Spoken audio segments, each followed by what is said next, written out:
giornata del camper con la bicicletta. Bene? È ben attrezzata Gemona, vero? Sì, Abbiamo sì, qui sì, il sindaco. È aperta a tutti i turisti, chi vuole venire a piedi. Io chi sono vuole col venire in camper oggi, bicicletta. quindi è un piacere essere accolti qua a Gemona del Friuli. Sì, abbiamo veramente grandi opportunità, grandi servizi per tutti, quindi siamo ovviamente aperti e disponibili a tutti i turisti che vorranno visitarla e che ovviamente possono godere di tutte le bellezze che abbiamo nella nostra città. Ecco, il fatto di avere una sosta per i camper, per le roulotte, per esempio una specie di campeggio attrezzato, chiamiamolo Sì, così, sì. ecco, è molto Super importante, attrezzato, è molto importante. Perché voglio dire, tante persone anche che arrivano da fuori, no? Mi vengono in mente anche i nostri confinanti, quindi penso dalla Slovenia, dall'Austria, possono arrivare, parcheggiano, vengono a visitare Gemona, portano le biciclette, poi tutti si portano rigorosamente le biciclette, no? Quindi la prima cosa uno cerca una sosta, un posto per sostare attrezzato, giusto? Sì. E tu mi dici Romano che è anche ben attrezzato. Sì, super, guarda, si può veramente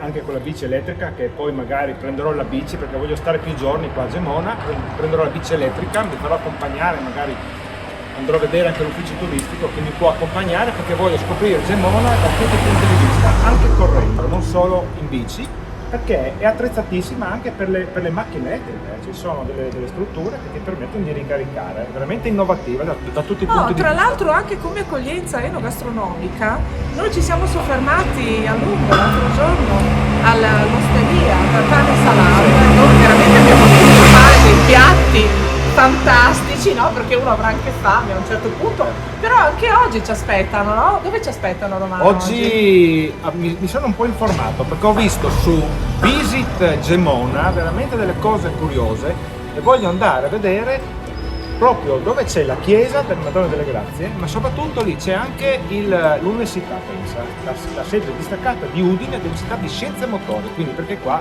si parla di sport a 360 gradi outdoor e quindi lì sotto c'è un caffè, quindi adesso ci vediamo là.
Un saluto a tutti gli ascoltatori della web TV Esploreana e stiamo trasmettendo da questo meraviglioso, fantastico parco del castello di Gemona e apriamo questa puntata che avevamo promesso, è la seconda puntata dedicata a Gemona del Friuli che si è rialzata dopo il terribile terremoto del 1976, del 6 maggio, e Gemona che è in attività, non solo si è rialzata ma si è reinventata, si è ricostruita in maniera egregia, in maniera eccezionale e abbiamo l'onore di aprire questa puntata con il primo cittadino, con Roberto Revelant. Buongiorno Roberto. Grazie, buongiorno a voi.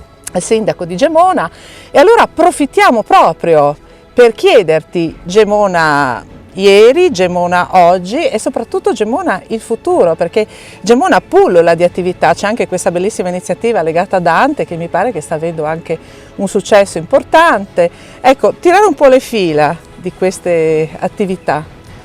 Sì, beh, Gemona, c'è una Gemona antisisma che personalmente non ho conosciuto perché sono nato dopo, che ovviamente si concentrava in particolare sulla gran parte delle attività qui nel centro storico, ed è una situazione che non si è poi mai riproposta negli anni successivi. Sono stati gli anni purtroppo del tragico evento, siamo prossimi ormai al 50esimo, ed è stata una situazione che ha impegnato la nostra comunità e tantissime persone nella ricostruzione della città, una ricostruzione che è stata straordinaria. Oggi siamo quasi a 50 anni, quindi c'è anche necessità di parecchia manutenzione. Stiamo intervenendo su tantissimi fabbricati proprio per riqualificarli e riportarli in una condizione di massimo, come dicevo, adeguamento e soprattutto di massimo comfort per chi ci vive dentro, per chi ci opera dentro, per i nostri ragazzi, le scuole e le varie strutture sportive. Stiamo riqualificando l'intero patrimonio immobiliare, sia in ottica di risparmio energetico, visto anche i periodi che non sono senz'altro favorevoli,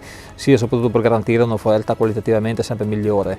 Da questa prospettiva legata al patrimonio immobiliare stiamo cercando di dare una nuova dimensione alla città, dove si è ovviamente sviluppata precedentemente nel decennio precedente nella zona della stazione, ma che si è poi sviluppata in maniera particolare soprattutto sulle attività commerciali lungo l'asse della strada statale. È chiaro che c'è una parecchia attrattività per quanto riguarda gli esercizi commerciali a Gemona, ma che interessano in particolare quella zona, la zona un po' più bassa.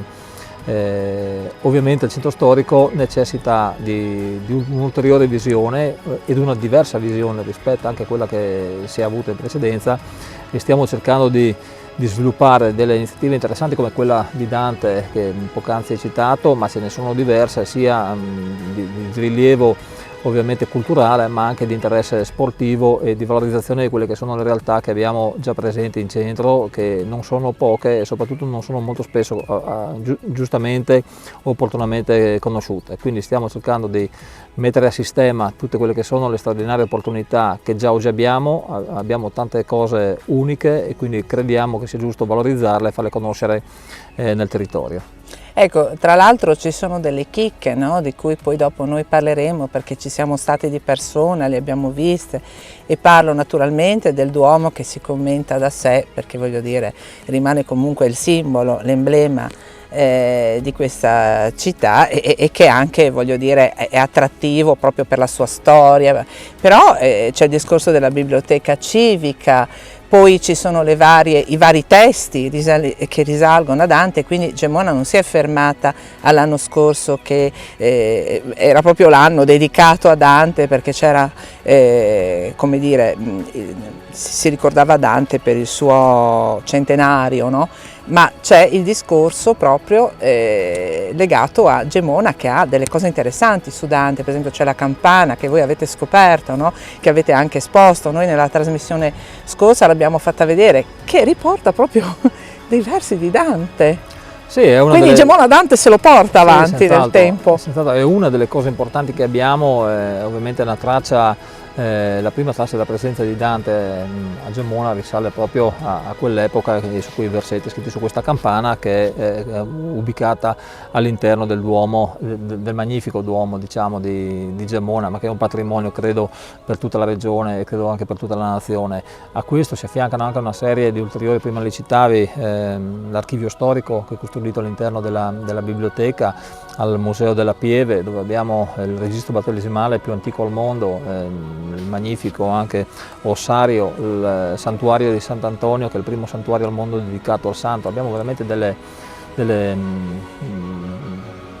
attività, dei luoghi e delle presenze di pregio all'interno della città che intendiamo, come dicevo prima, mettere in rete, perché queste possono garantire un'offerta culturale e turistica anche di particolare interesse. Vorrei come ultimo argomento così affrontare uno che però non è per ultimo, è molto importante. Adesso si parla tanto di turismo slow, quindi bicicletta piuttosto che a piedi, e anche in questo senso Gemona si è organizzata bene, c'è la ciclovia Alpe Adria che passa, cioè ci sono diverse situazioni importanti anche da questo punto di vista, no? Che voi state mettendo in piedi e che vengono anche sfruttate dai turisti, sia quelli che ci sono qui all'interno della nostra regione ma anche da fuori. Sì, diciamo che dopo il sisma e dopo la ricostruzione bisognava pensare ad una città che desse un'offerta anche diversa, e si è guardato a quello che abbiamo alla presenza della nostra città, alla qualità del nostro territorio che è unica, posso dire anche a livello internazionale, perché abbiamo delle condizioni favorevolissime, per esempio legate al volo libero. Qui si sono organizzati già eventi di carattere internazionale, dei mondiali, quindi le condizioni per poter volare da noi sono veramente uniche e apprezzatissime, oltre ai servizi che sono veramente di grande e di significativo rilievo.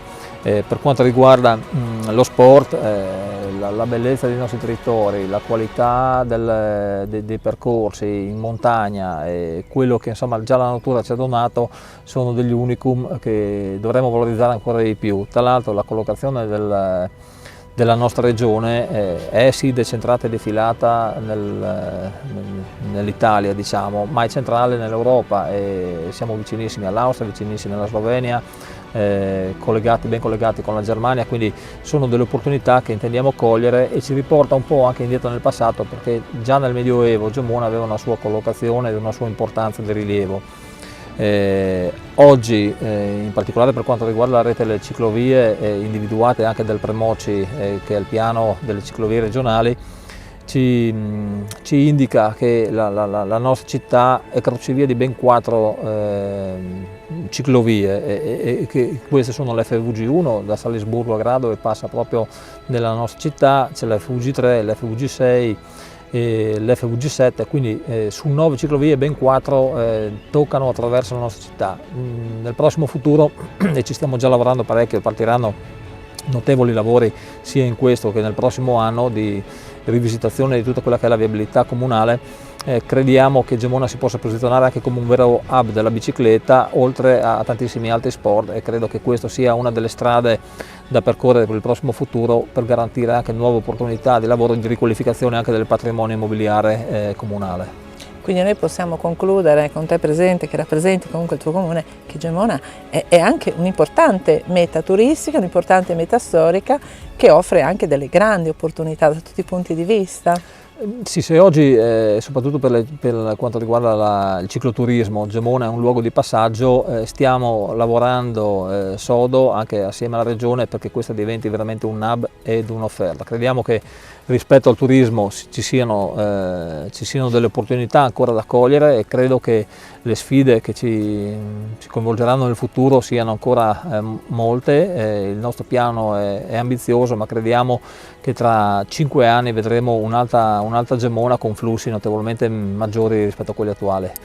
Grazie a Roberto Revelant, sindaco di Gemona, e noi adesso andiamo a scoprire le altre bellissime cose che vi avevamo promesso.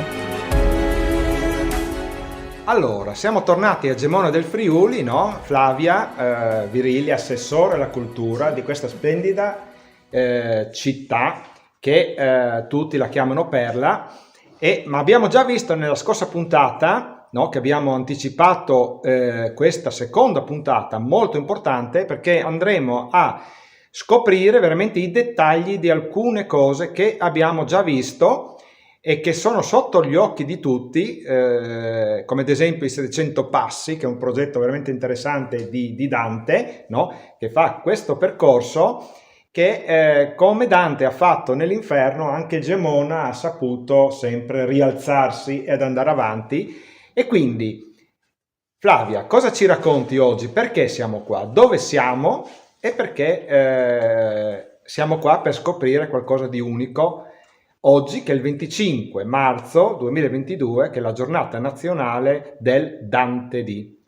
Esatto, quando abbiamo percorso su quei 700 passi il percorso La Divina Gemona, partendo dalla chiesa della Madonna delle Grazie, che come sapete è l'unico luogo del centro non ricostruito che rimane come testimonianza dei crolli subiti a causa del sisma, e abbiamo raggiunto poi il Duomo. Idealmente abbiamo connesso i luoghi più importanti della cultura e della custodia della nostra memoria qui a Gemona. E oggi facciamo lo stesso andando ad approfondire un po' il Sancta Sanctorum appunto della nostra memoria, il luogo che custodisce i documenti più importanti, anche documenti fondamentali legati proprio alla storia della Pieve, come i registri dei camerari. Pertanto, se si vuole scoprire di più su Dante, ma in generale di più sulla storia di Gemona, non si può non prescindere da questo filo rosso che collega gli archivi comunali e i luoghi deputati a conservare le memorie e i documenti della nostra Pieve. Di quella campana del paradiso che dà il nome al progetto generale su Dante e che è un po' il cuore di quel percorso che si sviluppa sui ideali 700 passi, tanti quanti gli anni che ci separano dalla morte del sommo poeta, molto c'è da raccontare attraverso i documenti che poi la nostra bibliotecaria e conservatrice dell'archivio storico, dottoressa Bortolotti, avrà modo di illustrarvi. Ecco che... Documenti che non si vedono ogni giorno, quindi abbiamo pensato di farvi questo regalo in occasione del Dante D, perché vi fa un po' capire come nascono i progetti culturali, e quindi guardando ai tesori che uno custodisce e ai documenti importanti, ma anche la complessità della storia di questo Friuli, perché rimane sempre un mistero da fugare quello di come nella patria del Friuli comparvero questi versi, questo incipit del 33esimo canto, finito sul colletto della campana fusa proprio sul sagrato del Duomo nel 1423, e che apre una finestra su una storia importantissima dell'epoca coevadante successiva, cioè su queste migrazioni di popolazioni toscane che raggiunsero Gemona, altri luoghi del Friuli, ma addirittura l'Istria. Quindi c'è davvero molto da raccontare e da scoprire in questa fantastica terra di confine che noi siamo. Ecco, allora Flavia, adesso introduciamo un'altra persona che è una persona chiave in questo contesto, no? Che è la... Eccola qui accanto a me, la dottoressa Loredana Bortolotti, Buongiorno. bibliotecaria e conservatrice dell'archivio storico del comune di Gemona. Bene, allora andiamo a vedere che cosa abbiamo scoperto qua in questo luogo magico che ci permette di capire veramente la storia della campana e di molte altre cose che sono delle vere chicche, dei segreti qui a Gemona del Friuli. Certo, io direi proprio di riagganciarci al discorso di Flavia e farvi vedere un documento conservato benissimo. Non scordiamoci che Gemona, ahimè, è nota per il terremoto del 1976, un quaderno di un cameraro che era colui, oggi lo chiameremo il commercialista della Pieve di Santa Maria, che nel 1390 scrisse quelle che furono le spese non per la campana di Dante, ma per una campana antecedente che poi si è smarrita, e quindi volevo porre l'attenzione su questi documenti.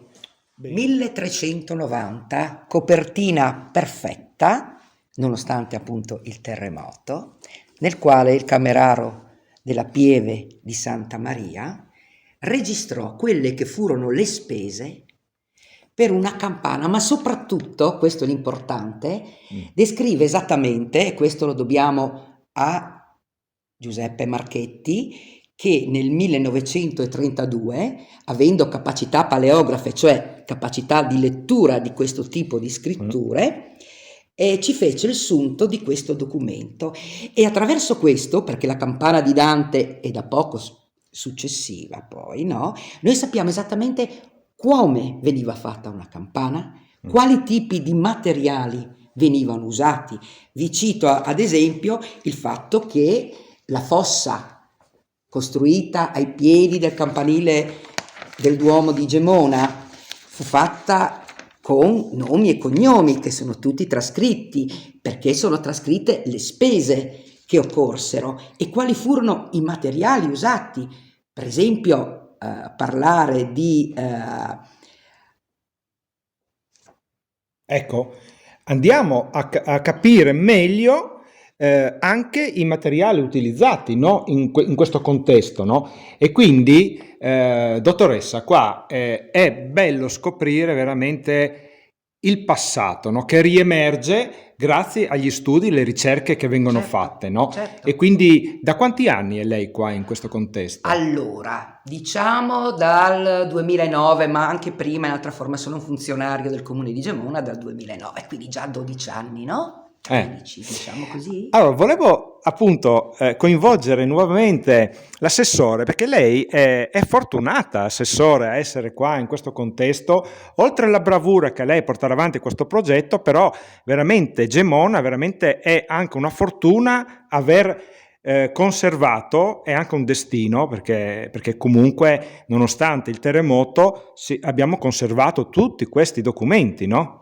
Questo è molto vero e guardo la dottoressa Bortolotti perché ne abbiamo parlato, penso, con il soprintendente dottor Sì. Caburlotto pochi mesi fa, su veramente la fortuna che ha avuto Gemona a non perdere questo patrimonio, perché è stato un soffio che tutto venisse perso per sempre.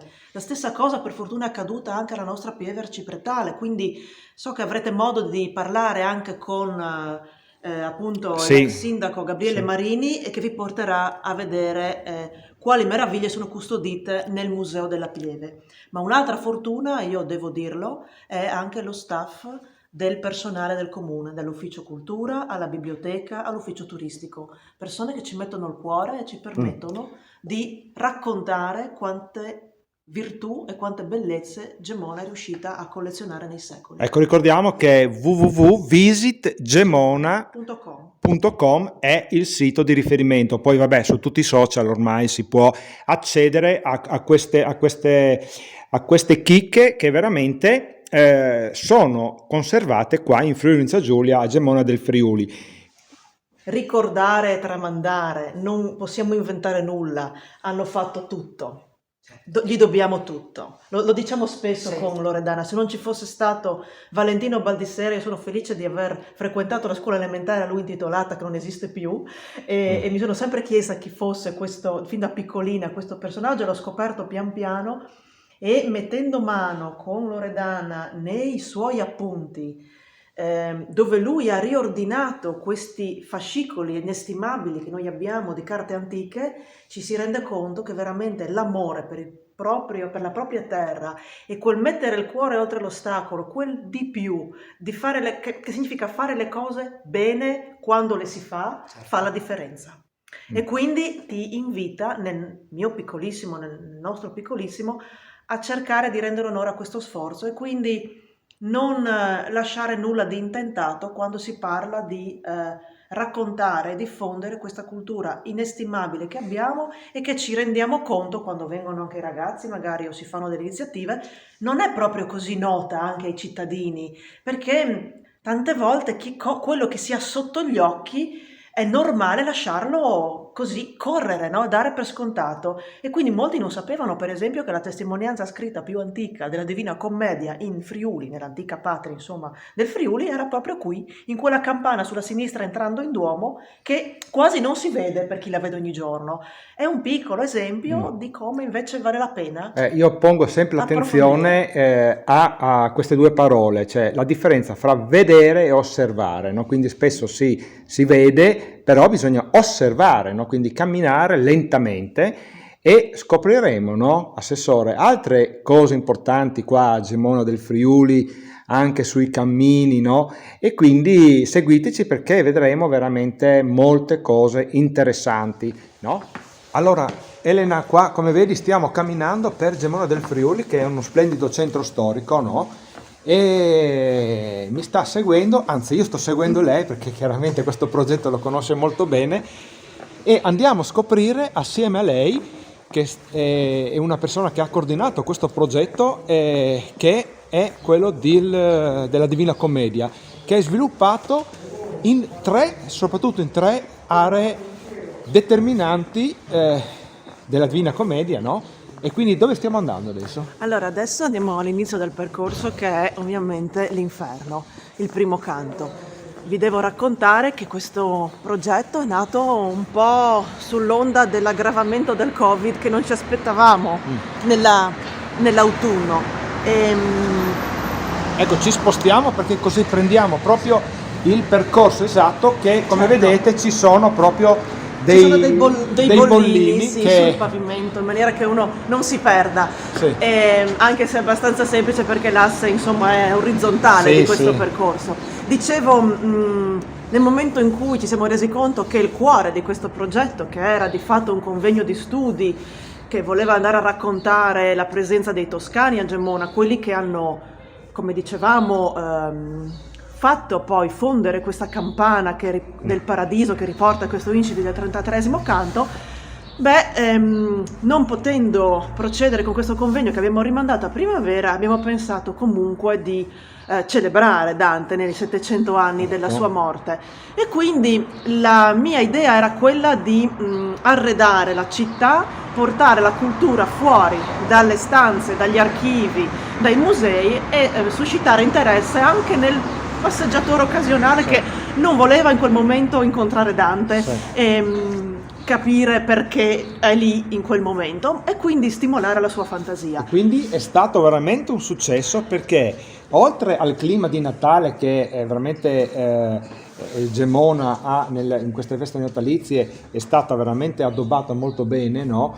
Con delle cose anche di pregio, che l'albero di Natale comunque anche lì del palazzo comunale, però c'è stata appunto, c'è tuttora anche questa possibilità di poter immergersi veramente nella Divina Commedia, sentendo anche attraverso i cubi, che ci sono dei cubi dove c'è un attore che racconta anche i versi. Adesso ve lo raccontiamo bene. Allora, questo desiderio di portare proprio la cultura fuori dai suoi ambienti classici è stato interpretato benissimo dallo staff di Caffè Corretto, che quindi ha preso questo mio spunto e ci ha detto: ma perché non raccontiamo Dante mettendolo in dialogo con l'esperienza più forte che ha avuto nell'ultimo secolo Gemona, e quindi quella del terremoto? E quindi non potevamo non raccogliere questo spunto e far partire questo percorso dall'unico luogo non ricostruito in centro storico, quindi questa chiesa, che è quella della Madonna delle Grazie, priva di tetto e di roccata. Allora, adesso ci ruotiamo e facciamo vedere questa meraviglia qua, no? Che è la scalinata che porta alla chiesa Madonna delle Grazie, no? Che tra poco entreremo e come vedete adesso alcune cose le hanno già tolte, no? Perché per Natale c'erano che cuscini. No, i cuscini c'erano, probabilmente il vento ha fatto il suo in questi giorni. Sì, quindi, sì, i cuscini ci sono, andremo a cercarli dove quindi li ha portati quando il vento. venite a vedere, se non ci sono, vuol dire che sono stati spostati dal vento, no? E allora, camminiamo proprio così, che ci avviciniamo, no? Sì, questa è una delle due chiese di proprietà comunale che non è stata ricostruita come l'altra, di cui proprio non si conserva nemmeno il perimetro, che era quella di San Giovanni. E questa chiesa era ricchissima di opere d'arte. L'opera più importante era la Madonna col bambino di Cima da Conigliano. Si sa che il Cima arrivò a Gemona intorno al 1497, quindi un'opera completata agli inizi del Cinquecento, e che ora, insieme alle altre custodite qui, sono conservate in museo a Palazzo Elti. Questa è rimasta non costruita, con appunto i muri diroccati, proprio a ricordare quello che è accaduto quella notte. Nel momento in cui, come avevo accennato prima, si è deciso questo studio grafico, il Caffè Corretto ci ha proposto di mettere in dialogo terremoto e Divina Commedia, anche partendo dal fatto che le scosse che Dante sente e non si spiega nel Purgatorio sono scosse sismiche, e poi capisce che determinano ogni volta il passaggio di una anima dal Purgatorio al Paradiso. Ebbene, il fatto che il sisma sia presente in più passi della Divina Commedia e sia legato a una cosa così poi salvifica come il passaggio in Paradiso ci ha spinto lo staff che ha curato il progetto grafico e ha trovato me e l'amministrazione d'accordo a mettere appunto in dialogo queste due terribili esperienze, sisma e Inferno di Dante, ma poi gli altri canti della Divina Commedia fino al Paradiso e la nostra rinascita fisica e anche poi insomma come comunità. Il primo impatto è grafico in questo progetto, perché la scala a ogni gradino ha una frase di questa terzina, e poi ci porta, accanto a una riproduzione del Dante che abbiamo visto prima in piazza, a questa porta con questi teli neri. E quando il visitatore passa questa porta vive un'altra esperienza, quindi non solo il vuoto del non avere il soffitto sopra di sé ma avere il cielo in questa chiesa ed essere circondato dalle sue, non macerie, ma da questo perimetro diroccato, ma comincia a sentire una voce, la voce dell'attore Massimo Somaglino, che legge un passo dell'inferno. Ecco, entriamo che lo sentiamo proprio live, tutto live. Ma certo poco pria, se ben E qui di rocce discerno, cascate uno che venisse colui che si rende gran conto, no, di preda che cosa ha significato, levò a dite del che si cerchio trova superno da tutte parti su un sedime di una chiesa grande, Sì. però completamente E- Sentì sotto, pensai che l'universo con sentisse le tracce degli amore, altari laterali dove per erano lo quale anche chi appese queste creda opere importanti. più volte il mondo Qua siamo in un luogo in cui veramente è durato quasi un minuto, no? Il terremoto Sì. è veramente... Se mi accompagni ti Sì. faccio vedere com'era la... Come vedete l'aula le della tracce chiesa. sono ancora visibili qua, perché proprio la chiesa è enorme, no? Come vedete qua sono ancora le mura. Meritano poi, per chi viene a fare questa passeggiata, meritano di essere viste dal vivo all'interno del museo, quindi Sì, quindi non sono più qua ovviamente, perché adesso hanno lasciato la chiesa così, no? Che come ha subito il danno del terremoto, le opere sono state spostate. al museo civico, e quindi proprio sull'asse di questo percorso, di questi 700 passi, uno ci passa fuori e merita, ecco, entrare a dare un'occhiata per rendersi conto di quanto importante fosse anche, e di quanto ricca fosse questa chiesa a livello di opere d'arte. Ci accingiamo a uscire per andare alla seconda tappa di questo percorso, che è il Sagrato del Duomo, dove si incontra un cubo parlante, mentre qui la voce si percepisce al passaggio della porta. In Duomo avremo questo cubo con queste belle grafiche che ci racconterà una piccola parte del Purgatorio prima di invitarci a entrare in Duomo.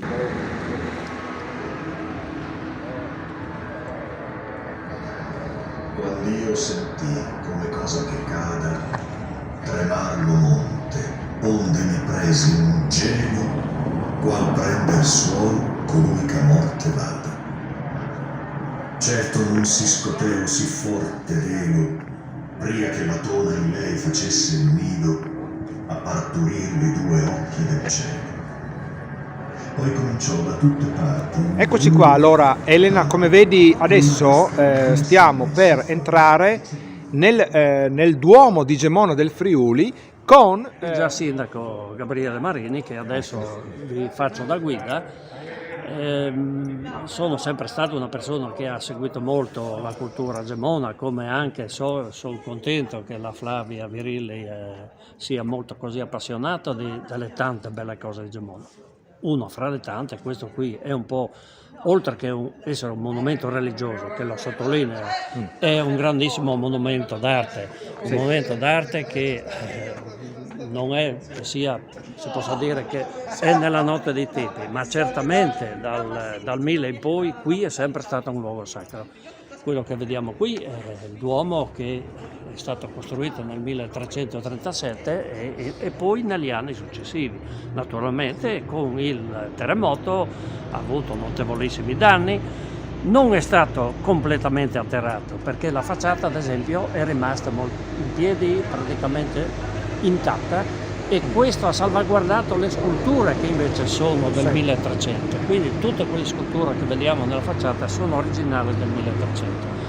L'interno, che adesso piano piano entriamo, anche quello è, il colonnato è originale da quando è stato fatto, in parte nel 1400 e in parte nel 1600, però l'unitarietà anche dello stile, sempre così un gotico abbastanza ancora molto impregnato di quello che era la storia in particolare delle chiese lombarde e venete, qui è stato salvaguardato fino alle ultime ricostruzioni proprio del 1976. Bene, allora adesso per entrare, come sapete, bisogna avere le mascherine, quindi adesso ci dotiamo di mascherine ed entriamo dentro al Duomo per scoprire una cosa veramente unica che, se volete venire a visitare, bisogna sempre prenotare. Siamo all'interno del Tempio e qui vediamo proprio il dettaglio della ricostruzione, in particolare del doposisma che per merito della sovrintendenza è stato fatto in tempo record. In 10 anni, dal terremoto all'inaugurazione nell'86, ha portato a questo risultato, un risultato eccezionale, perché ha fatto sì che abbiamo scoperto cose che non si sapevano prima, in particolare quei molti affreschi sono emersi che hanno cambiato anche quasi la storia del tradizionale modo di concepire del Duomo. Sono degli affreschi lassù che sono dell'inizio del 1300 che nessuno sapeva, no? E si era convinti che non esistessero, a parte che non esistessero, ma il fatto che sia rimasta nella muratura originale vuol dire che gran parte di queste cose qui erano fatte già ancora nel 1337.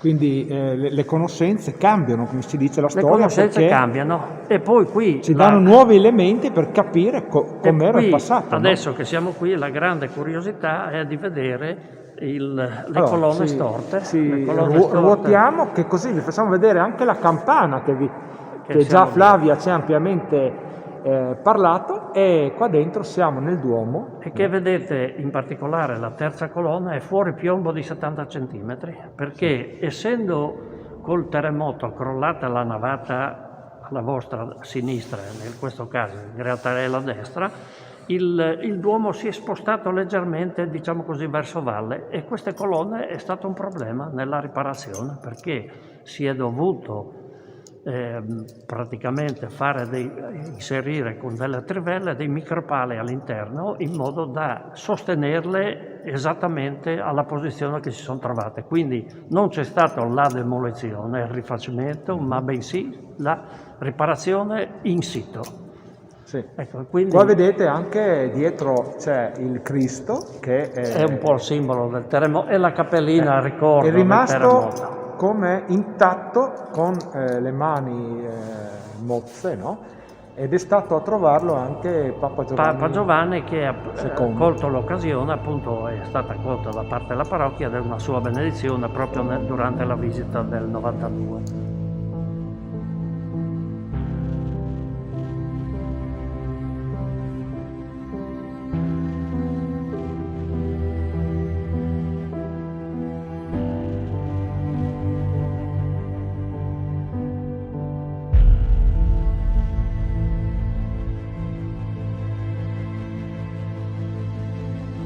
Adesso vediamo dove ci porta, perché c'è un mazzo di chiavi veramente molto ampio. Vediamo dove ci porti, quale chiave, cosa ci aprirà. Noi adesso qui apriamo il museo della pieve del Duomo di Gemona e anche del tesoro. Praticamente cosa vedremo? Tutte le cose più notevoli che erano conservate nel chiuso delle sagrestie o delle stanze dei depositi. La parrocchia nel 2005 ha voluto trasformare l'antica canonica nel museo della parrocchia di Gemona, dove sono state raccolte non solo le cose, diciamo così, le suppellettili, il tesoro, i libri antichi, le miniature, ma anche parte di quei suppellettili di chiese che non sono state ricostruite dopo il terremoto. E adesso entriamo. Ecco, qui vediamo la sala delle miniature. È una delle due sale più interessanti, una che meritano la visita solo per loro, perché qui vedremo dei libri antichi. In realtà si chiamano graduali o antifonari, però sono dei libri che si possono dire libri di messa. Probabilmente sono libri antichi, sono libri che probabilmente, come è stato detto prima, sono stati fatti a Padova nella Basilica di Sant'Antonio alla fine del 1200 ultimi decenni e all'inizio del 1300. Quindi c'è questo legame sempre stato con Padova, no? Che quindi qua ricordiamo che, come è stato detto già, c'è il luogo più antico al mondo di culto, no? Di San Antonio. Sant'Antonio. Probabilmente qualche po' prima, già nel 1248, sicuramente è stata fatta una chiesa a San Antonio. Quindi è morto il Sant'Antonio, abbiamo visto che è morto nel 1231, una decina d'anni dopo è stata consacrata una chiesa a lui dedicata. Certo. Ecco, questi antifonari che sono stati comprati dalla parrocchia di Gemona nel 1345 e pagate a rate per almeno 5 anni, si sono conservate benissimo. Qui vediamo questi enormi libri. Perché così enormi? Sono enormi perché servivano al clero di poter vedere su dei grandi leggii nei grandi cori. Ecco, questa è musica gregoriana. Naturalmente sono delle miniature, oltre che della musica di inni sacri, perché parliamo di inni sacri che venivano a seconda delle giornate dell'anno, venivano cantate nelle chiese. Come ho detto, questi sono stati fatti a Padova probabilmente a fine del 1200 e alcuni fino al 1310-1320 circa. Non siamo certi perché non c'è il print come nei nostri libri. Sono in pergamena, quindi è carta pergamena, quindi è pelle di pecora essiccata, predisposta per essere scritta. La musica, vedete, 4 righi, quindi è canto gregoriano, e i particolari della miniatura.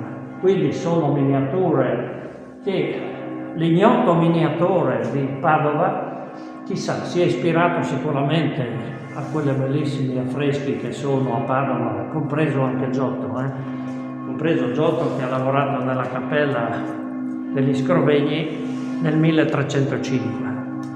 Ecco, la parrocchia li ha comprati dal convento di Sant'Antonio, come ho detto, a metà del 1345 e si sono conservati fino adesso.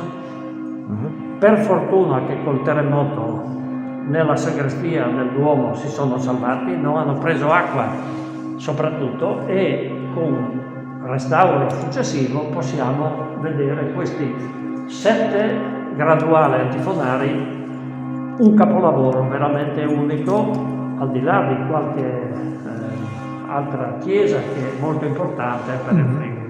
Qua invece in Ecco, quest'altra adesso sala del entriamo museo. nelle 2 sale del tesoro. Parliamo di tesoro, cosa parliamo? Parliamo degli suppelletti, dei sacri. Tesoro nel senso di dire, perché sono gran parte in oggetti in argento dorato o qualcuno in oro, però sono gran parte oggetti liturgici che già dal 1400 al 1700 sono stati conservati nel Duomo. Qui ad esempio vediamo una serie di calici, una copia di un ex voto che adesso è nella Madonna lassù nel santuario di Castelmonte, perché è stato portato dai gemonesi a seguito della peste del 1575.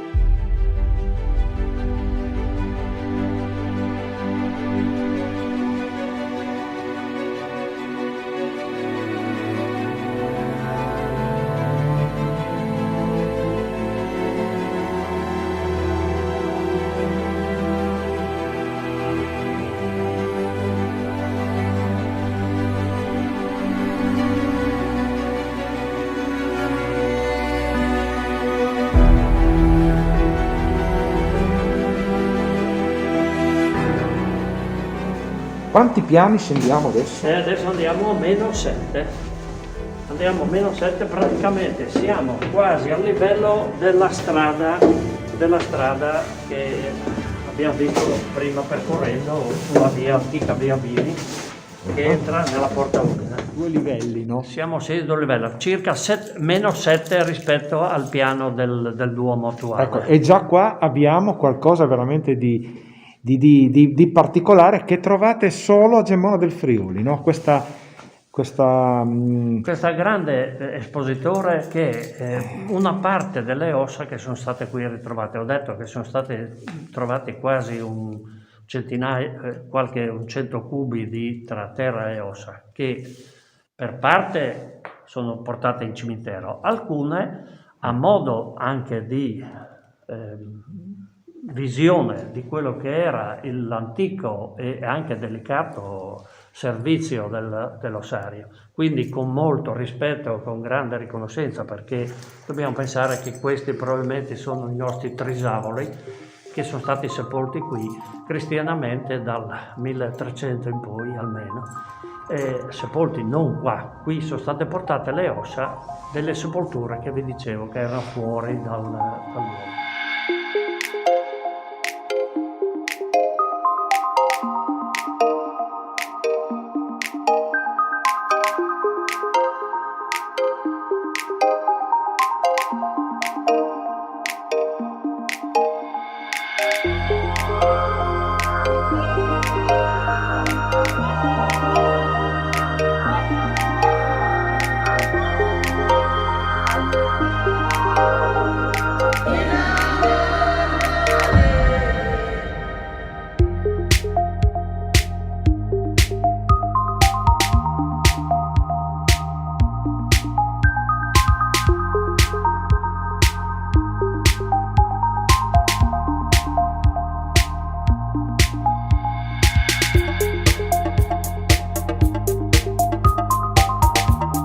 Ci hanno portato un buon caffè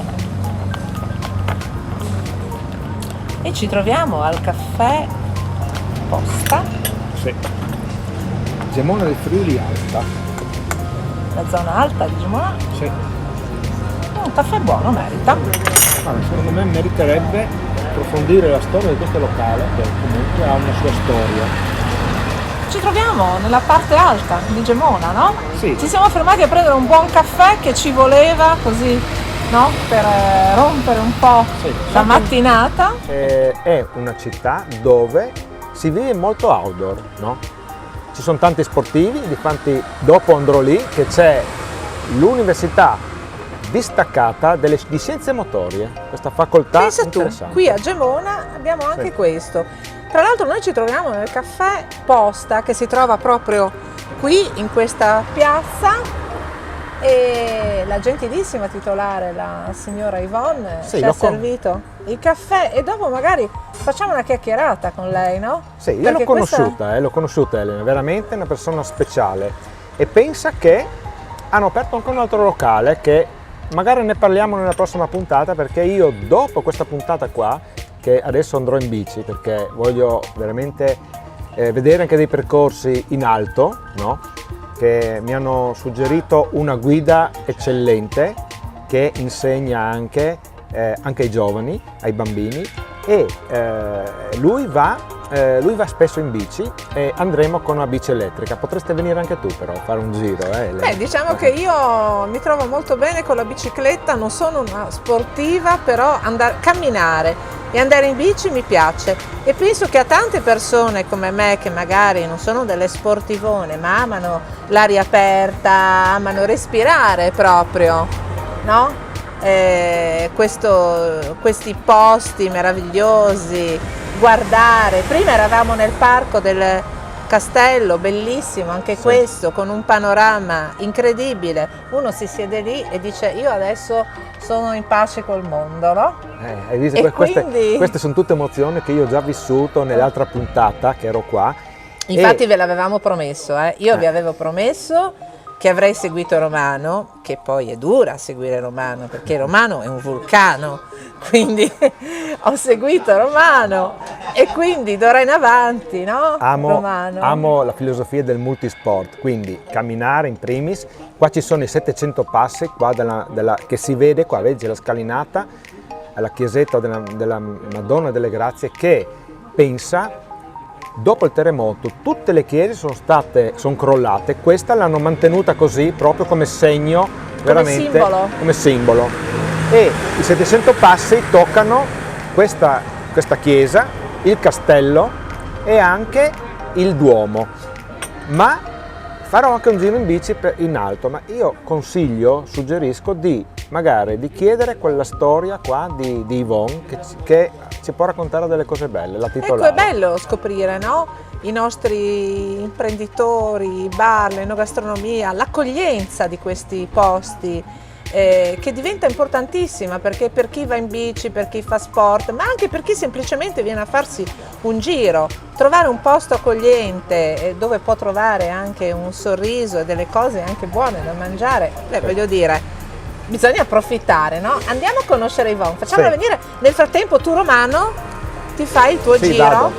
Ti regala un'altra chicca.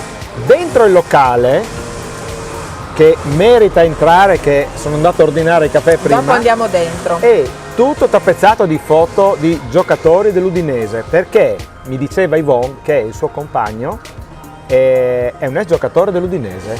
Quindi qua siamo veramente immersi da tanti sportivi e anche persone che comunque arrivano da tutto il mondo, perché qua c'è anche il volo libero che col parapendio.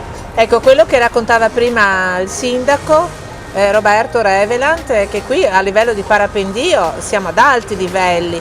Tra l'altro cioè il Friuli ha tutto, dai monti al mare in pochi chilometri, quindi si sta un momento a fare una deviazione, sì. No? Esatto. Per vedere delle cose meravigliose. Allora io direi andiamo a chiamare Yvonne e così ci facciamo raccontare un po' di storia da lei. Certo. Intanto io finisco il mio caffè che Vado. È buonissimo. Sono un po' emozionato perché dopo andremo con la bici con Thierry a scoprire anche dove atterrano. Qua sotto c'è in via Godo, dove atterrano proprio col volo libero, col parapendio. Quindi sono emozionato perché proprio sopra di me. A dopo, Elena. Ok, e vi abbiamo parlato di Yvonne, la titolare del Caffè Posta, ed ecco che ci ha raggiunto. Ci ha raggiunto perché, buongiorno Yvonne, grazie dell'ospitalità e soprattutto grazie del caffè, molto buono. Grazie.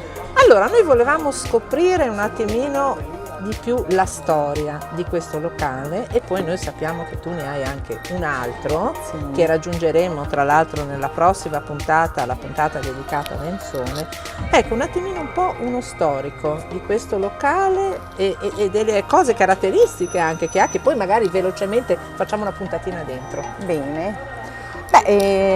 Noi arriviamo nel 2014 a Gemona. Arriviamo dopo aver fatto un periodo, 6 anni a Udine e veniamo a scoprire Gemona.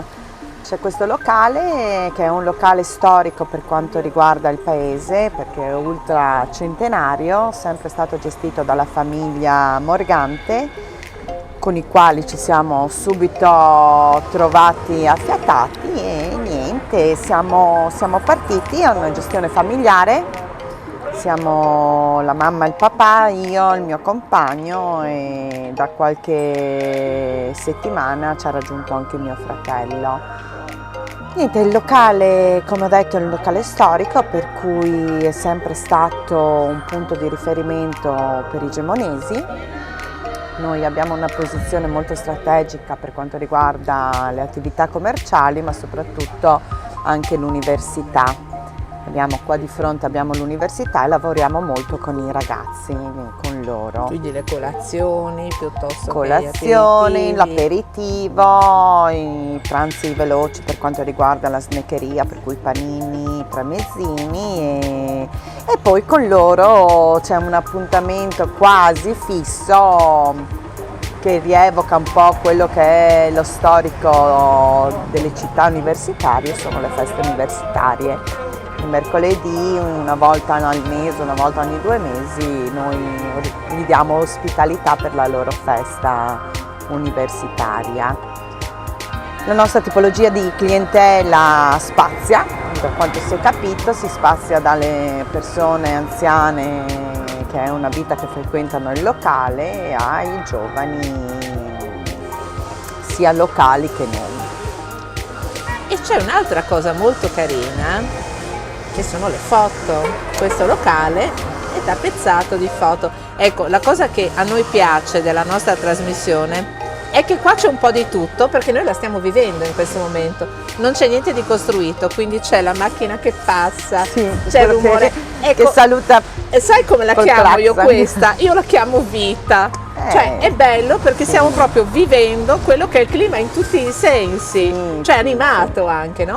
Allora, noi ci siamo soffermati sulle foto, su delle foto particolari che voi avete Sì, dentro. noi abbiamo le foto del mio compagno. Il mio compagno è stato un calciatore, ha esordito con l'Udinese per poi passare alla Reggiana, al Bari, Palermo, Triestina, Carrarese, insomma ha girato un po' finché poi, andando, chiamiamolo in pensionamento, si è dedicato a questa attività, insomma.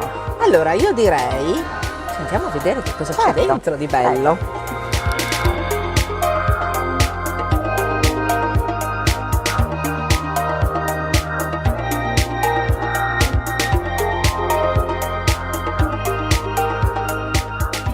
Siamo adesso all'interno del locale, poi come potete vedere, tra l'altro è anche molto bello, accogliente. Adesso io stavo guardando con Yvonne questo cielo stellato, no? Che anche di giorno ha un suo effetto. Mi immagino la sera, no? Beh, la sera è per molto- l'aperitivo, per così la... accogliente, caloroso, per cui intimo anche, per cui è un tocco diverso. un tocco diverso. Un tocco diverso. Ecco, poi vedo anche come posto, è un bel locale, Beh, è un locale grande, molto spazioso. creato, rifatto poi negli anni 80 dopo il terremoto, è stato riaperto nell'87 con questo arredamento classico. Qua abbiamo la saletta con... Molto caratteristico. Sì, è un arredamento moderno, cioè moderno, classico, ci è piaciuto molto quando siamo entrati, perché poi all'esterno noi l'abbiamo rifatto, abbiamo messo le pergole, cambiato l'arredamento esterno. Quando sono arrivata su, ti dico la verità, a vederlo da fuori, ho detto Dio, chissà che bettola, perché poi anche il muro era un muro scrostato, mal tenuto e tutto. Poi entrando ho detto mamma mia, è spettacolare lo spazio. Sai perché è bello? Perché quando uno entra si sente accolto. Sì, È un sì. locale che dà quel senso di accoglienza, Sì, no? Perché sì. anche mentre noi siamo entrati, ve lo stiamo facendo vedere tutto, no? Abbiamo girato queste poltroncine, i divanetti, anche dicevi prima tu per le feste per i ragazzi, Sì, per gli studenti, sì, sai che c'è sì. questa voglia di socializzare, ci si siede Ma vicino, quello si sì, chiacchiera. quello Ecco, questo è il sicuramente. classico ambiente che invita proprio alla socializzazione.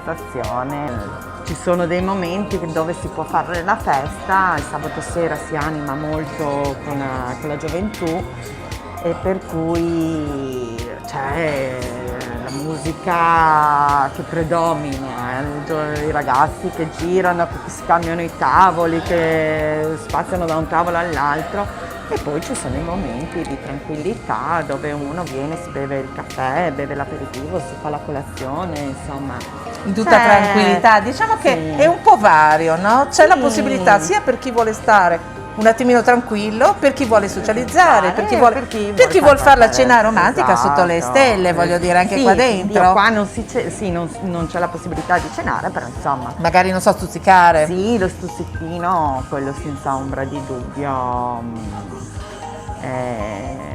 fa sempre parte. L'aperitivo, no? L'aperitivo con la sempre stuzzicheria. sì, accompagnato sempre dalla tartinetta, a volte si fa un primo, una pasta, insomma, cerchiamo sempre di offrire qualcosa vicino ai nostri clienti. Quindi per tutti quelli che vengono a visitare Gemona, sia i friulani che quelli che vengono da fuori, una tappa obbligata è un bel aperitivo, un buon caffè, proprio al Caffè Posta, dove c'è Yvonne che vi aspetta Yvonne col con suo la sorriso, famiglia, con la perché famiglia guai se ovviamente. non li avessimo, assolutamente. Anche perché è molto importante questo, la Sì, conduzione familiare. La conduzione familiare. Questa è secondo un me la punto- formula vincente. È un punto di forza in questi momenti non facili È per vero. nessuno. È vero. Nessuno. E adesso la prossima puntata, come vi abbiamo promesso, non finisce qui, come si dice, perché a Venzone andremo proprio nel loro locale. Nell'altro Grazie nuovo Yvonne punto dell'ospitalità. vendita. Grazie a voi, grazie.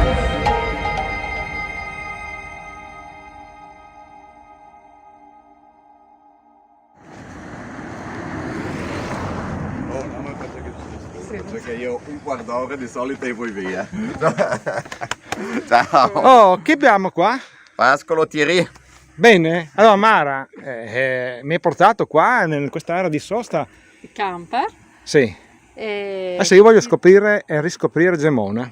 Perfetto, allora io ti lascio in buonissime mani, nelle mani della guida Thierry Pascolo, che ti porterà a scoprire Gemona per la mobilità interna, ma anche per chi viene da fuori, come ci si diverte a Gemona sulle due ruote, giusto? Ok. Vediamo Mara, solo un secondo qua, fammi vedere qua. Allora la tua bici è pronta qua, Ecco. guarda, ti abbiamo preparato la bicicletta, è in ricarica, quindi adesso si Ecco. sta caricando, siamo a posto, giusto? Sì, La siamo tutti ricarica a è posto, finita, ricaricate. quindi non ci sono più scuse, metti il casco. Ma e fine perché qua che pedalare. correre avevo la lingua fuori, adesso sarà più facile, no Thierry? Assolutamente sì, con questi andiamo ovunque. Bene, allora il camper è parcheggiato qua. Adesso non facciamo altro che pedalare, no? Salire in sella e scoprire Gemona. Bene, Mara, allora grazie. A prestissimo.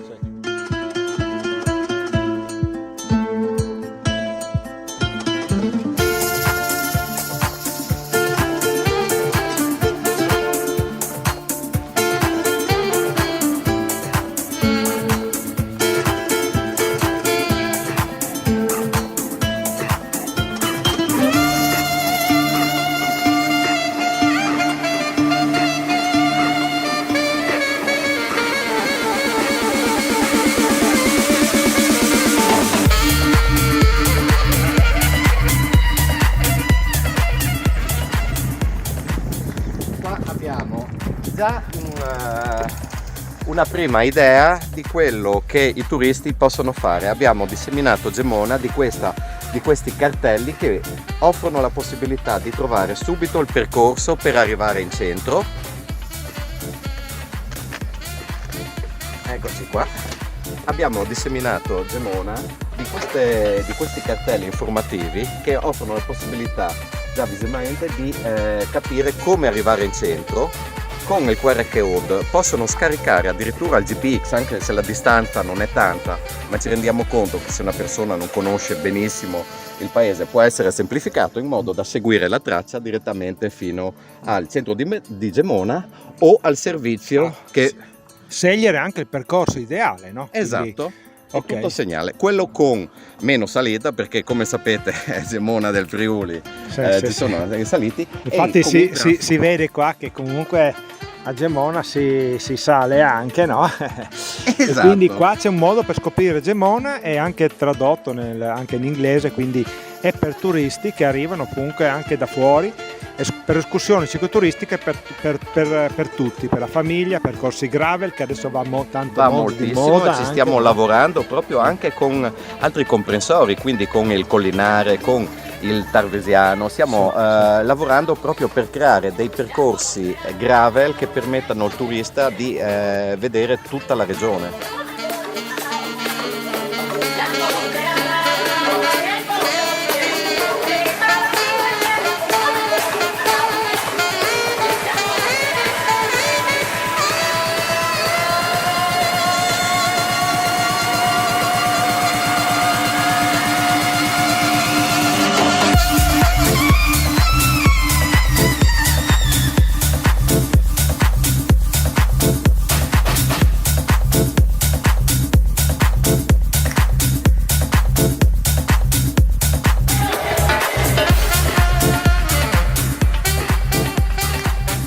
Questa giornata dedicata al giro in bici con una e-bike, stiamo rientrando su questo viale spettacolare che l'amministrazione locale in collaborazione con le associazioni ha avuto la brillante idea di trasformare questa strada anche in una ciclabile, no? Esattamente, no? in modo da congiungere il centro con Gemona Bassa e il centro studi con Gemona.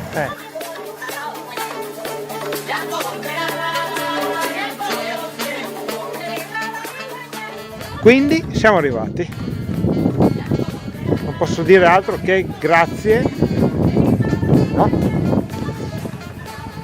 Allora Qua possiamo lavare intanto la bici oppure possiamo qua metterla sotto carica, vedete?